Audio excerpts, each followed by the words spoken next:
광숙과 동석은 서로에게 의지하며 조심스럽게 관계를 이어가고 있었다. 오형제들의 까다로운 테스트를 통과하며 동석은 자신의 진심을 어느 정도 증명해 보였고 형제들 역시 그의 노력과 광숙을 향한 진심을 완전히 외면할 수만은 없었다. 양가 가족들에게도 두 사람의 관계가 알려지며 어느 정도 합격점을 받기 시작했고 광숙과 동석은 이제 조금씩 행복한 미래를 꿈꿀 수 있을 것 같았다.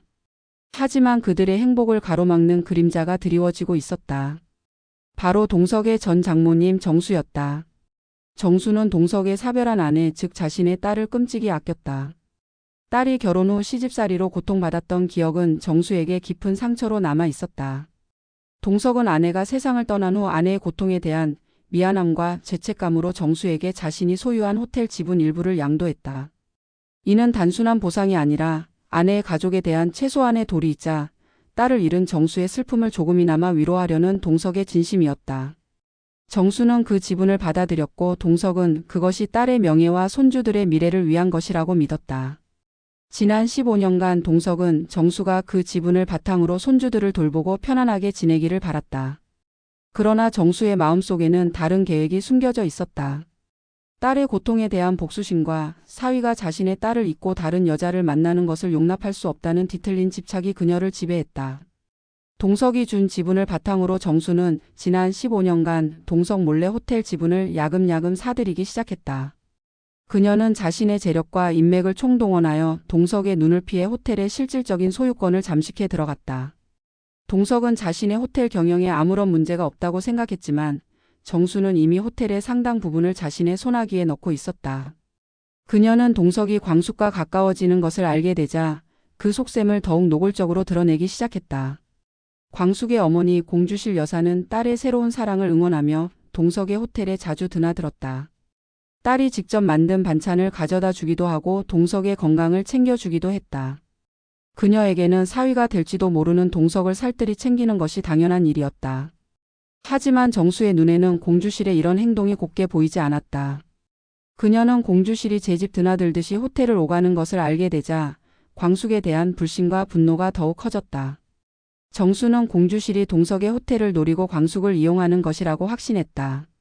그녀의 눈에는 광숙과 공주실이 마치 한 통속이 되어 동석의 재산을 노리는 꽃뱀처럼 비쳤다. 어느 날 정수는 동석을 자신의 집으로 불렀다. 동석은 장모님의 부름에 순순히 응했다. 그는 정수가 광숙과의 관계를 반대하는 이유가 돌아가신 아내에 대한 그리움 때문이라고 생각했고 시간을 가지고 진심으로 설득하면 이해해 줄 것이라고 믿었다. 하지만 정수의 얼굴은 평소보다 더욱 차갑게 굳어 있었다. 그녀의 눈빛은 얼음처럼 날카로웠다.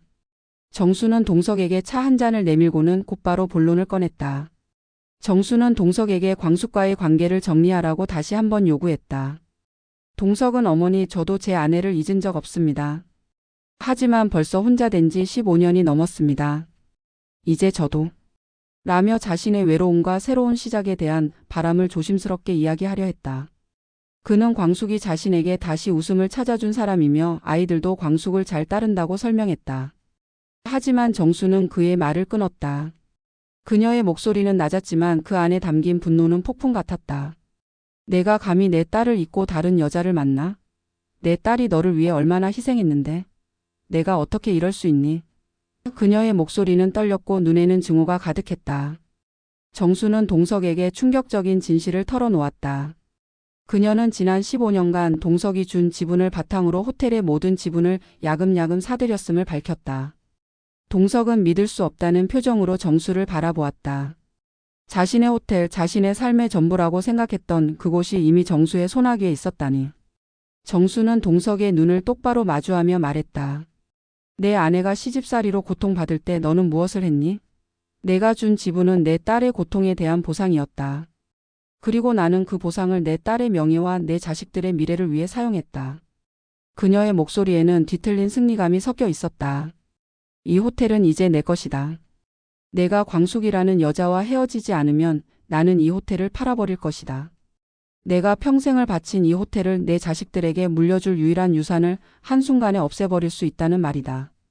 그녀의 말은 비수처럼 동석의 심장을 꿰뚫었다. 동석은 충격에 휩싸였다. 호텔은 그에게 단순한 사업장이 아니었다. 그것은 그의 삶의 전부이자 돌아가신 아내와의 추억 그리고 자녀들에게 물려줄 유산이었다. 그가 평생을 바쳐 일궈온 모든 것이었다. 정수는 동석의 약점을 정확히 꿰뚫고 있었다. 그녀는 동석의 눈을 똑바로 마주하며 다시 한번 협박했다. 내가 광숙이라는 여자와 헤어지지 않으면 나는 이 호텔을 팔아버릴 것이다. 내가 평생을 바친 이 호텔을 내 자식들에게 물려줄 유일한 유산을 한순간에 없애버릴 수 있다는 말이다. 그녀의 목소리에는 일말의 망설임도 없었다. 그녀는 딸의 복수와 자신의 욕망을 위해 동석의 모든 것을 빼앗을 준비가 되어 있었다. 내가 감히 내 딸을 잊고 다른 여자를 만나? 내 딸이 너를 위해 얼마나 희생했는데? 내가 어떻게 이럴 수 있니? 정수는 눈물을 글썽이며 동석을 몰아붙였다. 내 아내가 얼마나 착하고 예뻤는데. 그런 애를 두고 어떻게 다른 여자를 만나니? 나는 절대 용납 못해. 동석은 망연자실했다. 사랑하는 광숙을 포기해야 하는가 아니면 평생을 바친 호텔을 잃어야 하는가. 그의 머릿속은 복잡했다. 광숙을 향한 사랑은 진심이었지만 호텔은 그의 정체성이자 자녀들의 미래였다. 그는 정수에게 애원했다. 어머니 제발. 제발 이러지 마세요. 호텔은 제 삶의 전부입니다. 아이들에게 물려줄 유일한 유산이고요. 광숙 씨는 그런 분이 아닙니다. 저희는 서로 진심으로. 정수는 단호했다. 시간은 없다. 내가 선택해라. 그 여자냐 아니면 내가 가진 모든 것이냐. 내가 광숙이라는 여자와 헤어지지 않으면 나는 이 호텔을 사버릴 것이다. 내가 평생을 바친 이 호텔을 내 자식들에게 물려줄 유일한 유산을 한순간에 없애버릴 수 있다는 말이다. 그녀는 동석의 고통을 즐기는 듯 했다. 내가 감히 내 딸을 잊고 다른 여자를 만나? 내 딸이 너를 위해 얼마나 희생했는데? 내가 어떻게 이럴 수 있니? 동석은 정수의 집을 나와 밤새도록 거리를 헤매었다. 차가운 밤 공기가 그의 얼굴을 스쳤지만 그의 머릿속은 뜨거웠다. 광숙의 얼굴이 떠올랐다. 그녀의 따뜻한 미소, 자신에게 의지하던 눈빛, 그리고 오영재들에게 인정받기 위해 함께 노력했던 시간들. 그녀를 잊는다는 생각만으로도 가슴이 찢어지는 듯 했다. 하지만 동시에 호텔의 모습이 아른거렸다. 수많은 직원들의 얼굴, 그리고 그 호텔이 자신의 자녀들에게 물려줄 유일한 유산이라는 생각. 그가 평생을 바쳐 일궈온 모든 것이었다. 그는 딜레마에 빠졌다. 광숙을 지키기 위해 호텔을 포기할 수도 있었지만 그렇게 되면 자신은 아무것도 없는 빈털터리가 되어 광숙에게 짐이 될 것이라고 생각했다. 그는 광숙에게 더 큰 고통을 주고 싶지 않았다. 자신의 사랑 때문에 광숙이 불행해지는 것을 원치 않았다. 결국 동석은 고통스러운 결정을 내렸다. 그는 광숙을 포기하기로 했다. 호텔을 잃는 것은 단순히 재산을 잃는 것이 아니었다. 그것은 그의 삶의 의미를 잃는 것이었고 자녀들에게 아무것도 물려줄 수 없게 되는 것이었다. 그는 광숙을 사랑했지만 그 사랑 때문에 모든 것을 잃을 수는 없었다. 다음 날 동석은 광숙을 만났다. 그의 얼굴은 밤새 고뇌한 흔적으로 창백했다. 광숙은 동석의 표정에서 심상치 않은 기운을 느꼈다. 동석은 광숙의 손을 잡았다. 그의 손은 차갑게 식어 있었다. 그는 광숙에게 광숙 씨, 우리 헤어져야 해요.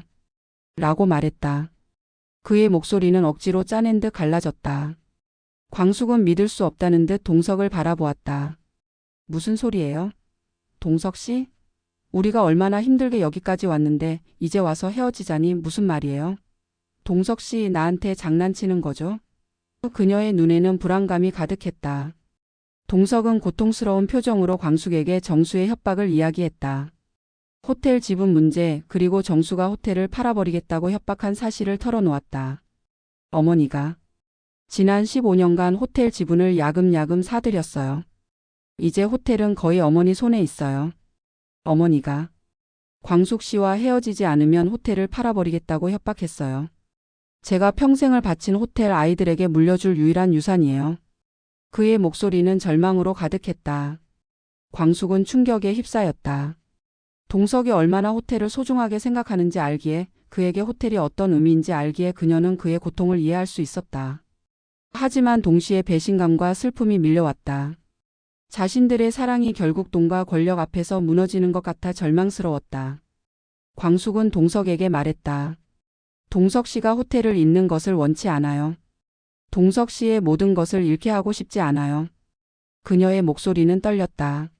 하지만 저를 버리고 호텔을 선택하는 건가요? 동석 씨, 나보다 호텔이 더 중요한가요? 그녀는 동석의 눈을 똑바로 바라보았다. 동석은 고개를 떨구었다. 그는 광숙의 눈을 똑바로 볼 수 없었다. 그의 침묵 속에서 광숙은 그의 선택을 확인했다. 그녀의 가슴이 찢어지는 듯 아팠다. 사랑하는 사람에게 버림받았다는 고통, 그리고 그 이유가 돈 때문이라는 사실이 그녀를 더욱 비참하게 만들었다. 광숙은 동석의 손을 놓았다. 그녀의 눈에서는 뜨거운 눈물이 흘러내렸다. 알겠어요. 동석 씨의 마음을 이해해요. 동석 씨에게 호텔이 얼마나 소중한지, 아이들에게 물려줄 유산이라는 것도 이해해요. 그녀는 슬픔을 억누르며 말했다. 하지만 저는 동석 씨가 저를 버리고 호텔을 선택했다는 사실을 잊을 수 없을 거예요. 동석 씨가 행복하기를 바라요. 호텔을 지켜서 행복하기를 바라요. 그녀의 목소리는 슬픔으로 가득했지만 그 안에는 단단한 결심이 담겨 있었다. 하지만 저는 동석 씨가 없는 곳에서 저만의 행복을 찾을 거예요. 동석 씨가 선택한 길을 존중할게요. 그러니 동석 씨도 저의 길을 존중해 주세요. 그녀는 뒤돌아섰다. 동석은 광숙의 뒷모습을 바라보며 무너져 내렸다. 그는 광숙을 붙잡고 싶었지만 그럴 수 없었다. 호텔을 지키기 위해 광숙을 놓아주는 것이 최선이라고 스스로를 설득했지만 그의 마음은 갈기갈기 찢어지는 듯 했다. 그는 광숙을 잃은 고통 속에서 호텔을 지켰지만 그 승리는 너무나도 쓰라렸다. 그의 눈에서도 뜨거운 눈물이 흘러내렸다. 광숙은 동석과의 이별 후 다시 한번 깊은 상처를 입었다. 오형제들에게도 아직 동석과의 관계를 제대로 설명하지 못한 상황에서 그녀는 다시 홀로 남겨졌다. 그녀는 동석이 자신을 버리고 호텔을 선택했다는 사실에 배신감을 느꼈지만 동시에 그가 얼마나 힘든 결정을 내렸을지 이해하려 애썼다. 하지만 그녀의 마음속에는 깊은 상처와 함께 이제는 정말로 자신만의 행복을 찾아야겠다는 단단한 결심이 자리 잡았다. 그녀는 더 이상 누구의 희생도 누구의 선택도 아닌 오롯이 자신만을 위한 삶을 살아가기로 다짐했다. 동석은 호텔을 지켰지만 그의 마음속에는 광숙을 잃은 공허함이 크게 자리 잡았다. 그는 정수에게 호텔을 지켰다고 말했지만 정수의 얼굴에는 만족감과 함께 알 수 없는 냉소가 스쳐 지나갔다. 정수는 동석의 고통을 보며 자신의 복수가 성공했다고 생각하는 듯 했다. 동석은 자신이 무엇을 얻고 무엇을 잃었는지 혼란스러웠다. 광숙과 동석의 사랑은 정수의 탐욕과 뒤틀린 복수심 앞에서 결국 좌절되고 말았다. 독수리 술도가의 이야기는 또다시 예측 불가능한 방향으로 흘러가고 있었다. 광숙은 이제 어떤 선택을 할까? 동석은 호텔을 지켰지만 과연 행복할 수 있을까? 그들의 이야기는 새로운 비극의 서막을 알리고 있었다. 다음 이야기가 궁금하신 분들은 구독과 좋아요, 알림 설정해 주시면 감사하겠습니다. 지금까지 오로지 저의 개인적인 상상만으로 만들어 본 내용이며 본 방송과는 다를 수 있으니 반드시 본방을 다시 봐주시면 감사하겠습니다.